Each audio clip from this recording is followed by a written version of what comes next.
we provide you the platform to turn your dreams into reality. Give wings to your aspirations with KR Mangalam University. Gujarat के अहमदाबाद में बड़ा plane crash ये हादसा हुआ जिसमें air India का बोइंग 787 ड्रीमलाइनर प्लेन क्रैश हुआ है।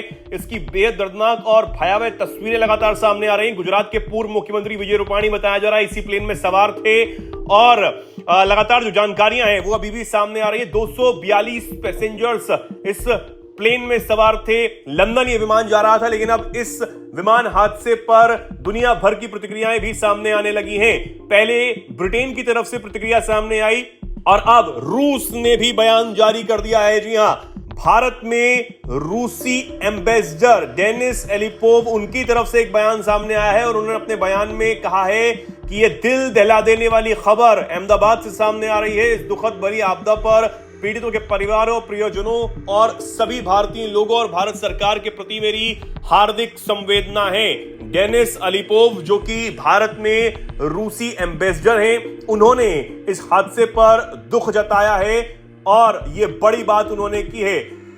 और भी प्रतिक्रियाएं जो है वो दुनिया भर से लगातार सामने आ रही हैं। इससे पहले ब्रिटेन से जो प्रतिक्रिया है वो सामने आई। ब्रिटेन के जो प्रधानमंत्री हैं उनकी तरफ से भी इस हादसे पर प्रतिक्रिया दी गई। फ्रांस के जो एम्बेसडर हैं उनकी तरफ से भी जो प्रतिक्रिया है वो सामने आई। फ्रांस के एम्बेसडर माथू उनकी तरफ से भी प्रतिक्रिया जो है वो इस हादसे पर सामने आई। तो लगातार जो प्रतिक्रियाएं हैं वो अब सामने आ रही हैं। इस हादसे पर दुख व्यक्त किया जा रहा है। प्रधानमंत्री आपको बता दें नरेंद्र मोदी लगातार इस हादसे पर नजर बनाए हुए हैं। गृह मंत्री अमित शाह भी गुजरात के मुख्यमंत्री से संपर्क में हैं और लगातार जो तस्वीरें हैं वो सामने आ रही हैं। खबरें यह भी है कि काफी ज्यादा संख्या में लोगों की इस हादसे में मौत हुई है। अब तक काफी शव भी बाहर निकाल लिए गए हैं, लेकिन आधिकारिक तौर पर अभी भी कोई बयान प्रशासन की तरफ से, सरकार की तरफ से सामने नहीं आया है। लेकिन अभी भी जो रेस्क्यू ऑपरेशन है वो अहमदाबाद में जारी है। तस्वीरें आप देखिए किस तरीके की ये तस्वीरें हैं जहां पर ये जो विमान है वो बिल्डिंग में जाकर फंसा और आगे की जो हिस्सा है उसमें बताया जा रहा है उसमें आग लगी और ये पीछे का हिस्सा इन तस्वीरों में नजर आ रहा है विमान का। और ये विमान जहां क्रैश हुआ वहीं उसी बिल्डिंग में अटका हुआ नजर आ रहा है। जिसके बाद जो रेस्क्यू ऑपरेशन है वो तुरंत बड़े पैमाने पर यहां पर चलाया जा रहा है। जो लगातार लोग हैं उनको निकालकर अस्पताल ले जाया जा रहा है।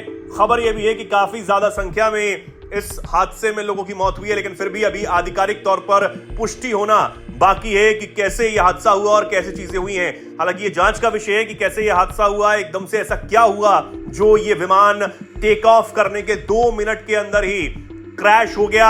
हालांकि कई मुश्किलें भी राहत बचाव कार्य में आ रही हैं। बताया जा रहा है कि बुरी तरह से जो लोगों के शव हैं, यात्रियों के शव हैं, वो झुलस गए हैं। उनको पहचानना जो है वो मुश्किल हो रहा है। जानकारी के मुताबिक विमान एयरपोर्ट की दीवार और एयर कस्टम कार्गो ऑफिस के पास क्रैश हुआ और विमान के गिरते ही पूरे इलाके में धुएं का बड़ा गुबार दिखाई दिया। चंद मिनटों के अंदर ही जो विमान है वो आग के गोले में तब्दील हो गया।